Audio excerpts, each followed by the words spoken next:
When I was young, my parents were divorced. I had a stepdad who stepped in, by the grace of God and did the best he could.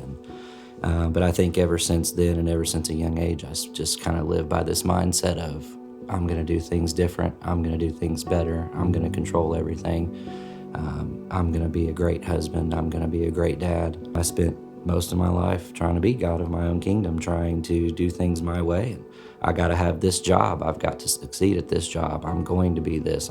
I will have that. In doing that, I'm chasing a sense of fulfillment that was just never there. We moved to North Dakota for 2 years. Again, chasing financial peace.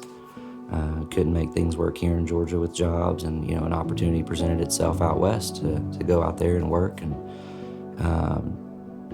that in itself was probably the lowest point I hit. There was the sense of I'm a total failure. I couldn't make it work at home. And now I've had to uproot my whole family to go out here chasing what?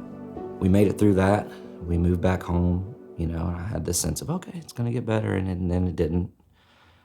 We started coming back to Southern Hills because City Station was just built. We was doing a series on anxiety and depression and being God of your own kingdom. And the band played the song, Do It Again. And I remember just breaking in the chairs in the auditorium. And I sat down, I talked with Shannon, told him my story, and him and I had several great conversations after that. He baptized me not long after that.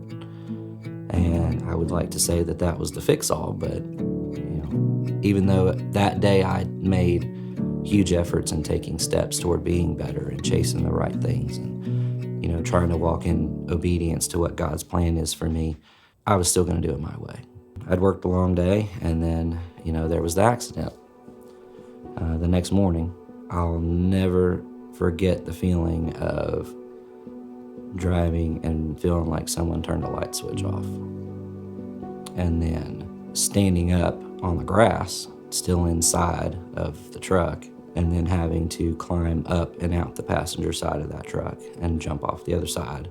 I walked away from that accident with a cut elbow and some bruised ribs. I carry that with me to this day, that I shouldn't be here, but I'm here. And I believe with all my heart that I'm here because God had a plan for me. And ever since the accident, I make an effort daily to walk in daily obedience to what I'm being called to do. Fast forward a few years later, I'm now head coaching, 4 soccer teams, and I'm on staff here and got 2 more boys since North Dakota. The mindset never changed. I want to be a great husband. I want to be a great dad because that's what my top priority is.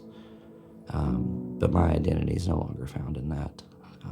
My identity is found in Christ, and the foundation of my family, the foundation of my marriage, the foundation of my work, the foundation of my teams is built on Christ.